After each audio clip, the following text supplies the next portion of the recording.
सबसे पहले हम गर्म तथा ठंडा इसके बारे में जानकारी प्राप्त कर लेते हैं। हम पहले भी बात कर रहे थे कि गर्मियों में हम सूती कपड़े पहनना पसंद करते हैं क्योंकि सूती कपड़े हमें ठंडक का अनुभव करवाते हैं।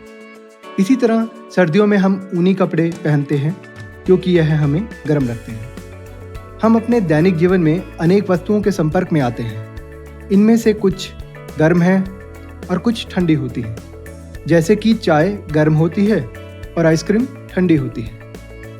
आओ बच्चों, अब हम एक क्रिया द्वारा देखते हैं कि कोई वस्तु किसी दूसरी वस्तु की अपेक्षा कैसे ज़्यादा गर्म या ठंडी हो सकती है।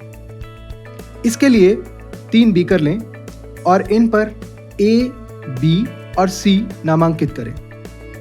बीकर A में ठंडा पानी तथा बीकर B में गर्म पानी। बीकर C में कुछ ठंडा और कुछ गर्म पानी मिलाकर डाल दें। अब सबसे पहले अपने बाएं हाथ को बीकर A में और दाहिने हाथ को बीकर B में डालें। दोनों हाथों को 2-3 मिनट तक बीकर में डूबे रहने दें। अब दोनों हाथों को एक साथ बाहर निकालें और बीकर C में डुबो दें। बाएं हाथ को बीकर C में पानी गर्म लग रहा है और दाहिने हाथ को बीकर C में पानी ठंडा लग रहा है।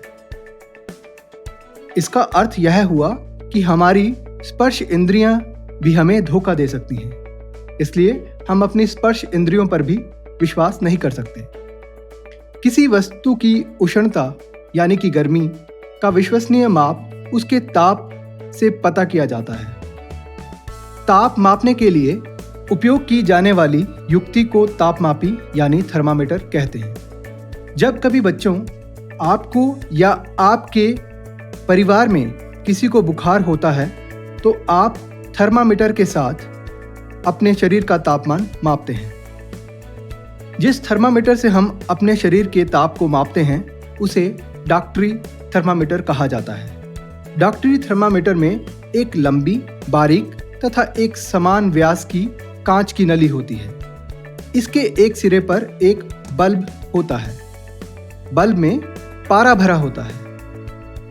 बल्ब के बाहर नली में पारे की एक पतली चमकीली धारी देखी जा सकती है। थर्मामीटर के ऊपर ताप मापने का एक मापक्रम यानी कि स्केल होता है।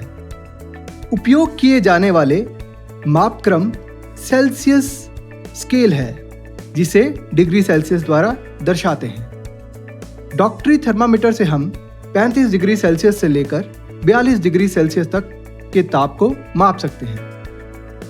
एक और स्केल भी इस्तेमाल किया जाता है जो कि है फ़ारेनहाइट। यह 98 से लेकर उपयोग की जाने वाली युक्ति को तापमापी यानी थर्मामीटर कहते हैं। लेकिन अगर हम डॉक्टरी थर्मामीटर का उपयोग करते हैं तो आप देख सकते हैं कि डॉक्टरी थर्मामीटर में बल्ब के नज़दीक एक विभंग यानी कि किंक होता है। यह किंक पारे के तल को अपने आप ही नीचे गिरने से रोकता है। थर्मामीटर का प्रयोग केवल मानव ताप मापने के लिए है। इससे गर्म वस्तुओं को या और वस्तुओं को नहीं मापा जा सकता। थर्मामीटर का प्रयोग सावधानी से करना चाहिए क्योंकि यह कठोर वस्तु से टकराते ही टूट सकता है। और एक बात और, पारा एक जहरीला पदार्थ है, इसलिए थर्मामीटर को टूटने से बचाना चाहिए।